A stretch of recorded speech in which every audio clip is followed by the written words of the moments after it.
problem with these old trucks is they kind of are hard to fit in, especially if you're anywhere above average height like myself. Today, we're gonna build our own seat mounts and try to make that better. This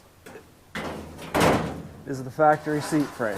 It went right about there, which is fine if you're 5 foot nothing in 1950. It's 2026, we're 6'3". We have to change this a bit. This is obviously gonna involve making our own mounts from scratch, which is the goal for today.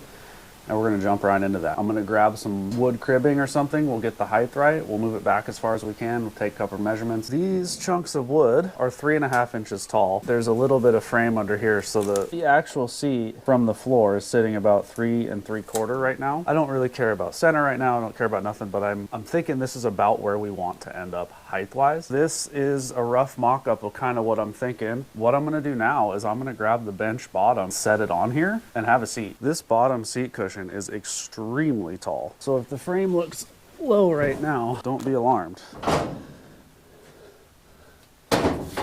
Just looking for an idea. See how tall that is? Look at wheel to leg distance. Not a lot. Nothing's bolted down, and I still have the brace on the driver's side, so I actually have to crawl in this way. Okay. Oh, whoa, whoa, whoa, whoa. All right. I obviously have no seat back in it. Oh, this isn't bad at all. I like it. Now I'll be a little bit straighter up because that seat back. I think this is gonna work. Oh, it's kind of comfy too. We're gonna run with this as our kind of mock-up plan, and I gotta find some metal that can replicate these wood blocks because we're not gonna leave that. This light wasn't in the way. This is about where I want to be. For now, this can come out.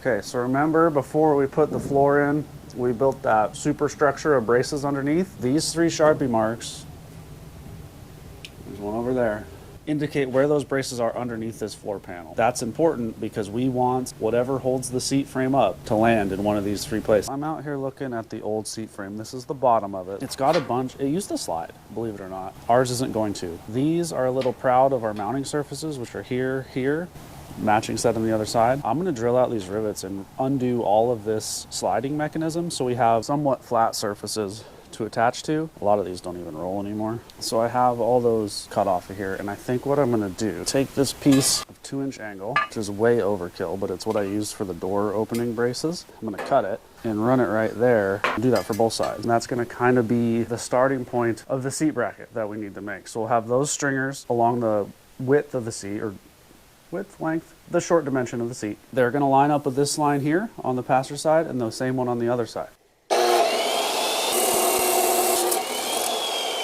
This piece is going to fit right here. We're going to drill a hole for that and a hole for that. And that's actually what's going to bolt the seat to the bracket. We'll do another one for the other side. I made that other piece from the door brace and it worked pretty good, so I think I'm going to do that again. I got both sides cut, the angle iron. I'm going to wrestle this baby back up in here. I expect to have some interference, but I want to see how much. That is the interference I'm talking about.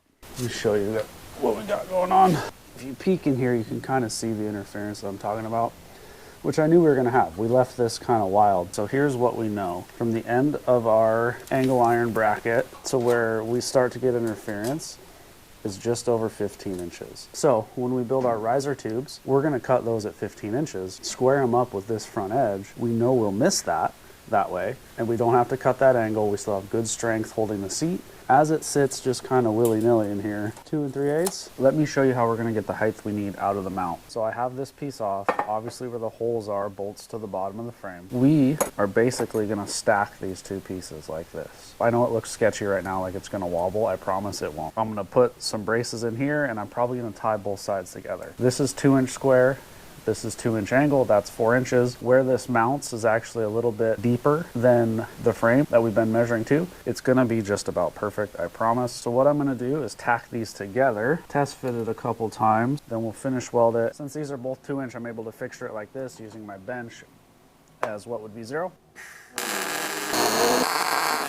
Here's our tacked up test fit. Things are looking absolutely perfect. We're on the passenger side. You can see how my riser bar doesn't get into those cab mounts, still leaves access. I'm gonna leave this alone. We're flushed up with the front. It's just sitting in here now, but we got it just buried against the back of the cab, which is going to give us the most leg room we can. And the center of these square tubes land right on where we have extra support under the floor. So when I stitch this in and weld it, not 18 gauge under here, it's like 1/8 inch stuff. So we can burn it in nice and hot. And if we do have an accident or something like that, the seat ain't going to come flying out of this. I have our seat mounts finish welded, bolted down tight and installed. I ended up putting a little bracket back here just to support this cantilevered piece. It's actually the other side of one of these chunks of angle. I was able to slide it in and double it up. These are stout and they're not going anywhere. I know I said that I was going to tie them together, and the more I'm looking at it and thinking about it, the more I'm wondering why. It's simpler to have two independent pieces. It makes it easier when I go to lay some sort of floor covering in here and paint around it, and it is strong. There's no need to tie those together. So I think what we're going to do now is lift that back up in here, get it centered, make some marks, and we may try to tack those seat mounts in place and then lift the seat frame off of it and finish weld them. We got the frame in there. The center of our riser tubes are centered on our mark. We got it really tight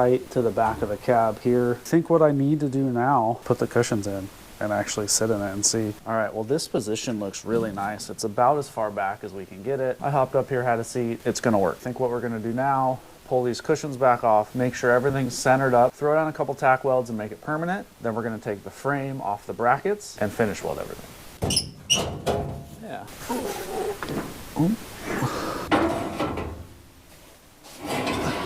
So this part here shouldn't really be rocket science. We are trying to center up and go as far back as we can. We're also doing a lot of assuming here. Like, I assume the cab is square. I assume this frame is square. None of those are probably safe assumptions, but we're gonna make them anyway.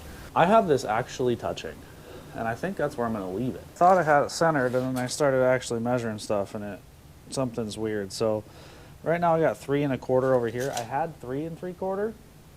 And I was about 1 inch too far to the driver's side, which I'm not sure why. But we're gonna try to center the frame up. If we miss this a little bit, it's not that big of a deal. So 3 1/4, remember that. Come back this way, we're talking like 1/8, which I don't know that we totally care about. Remember, once we have floor covering, paint, doors, it's not gonna make a difference. So now we're about even side to side. I like how it's sitting. This bar, which we can safely probably assume is the center, is lined up with what is generally considered the center of the truck. We're gonna lock this in as our final position, and I'm gonna physically lock it in with a couple tack welds. All right, starting to feel pretty permanent. This is the old lefty upside down technique when your stinger is not long enough. So these should unbolt without too much heartache.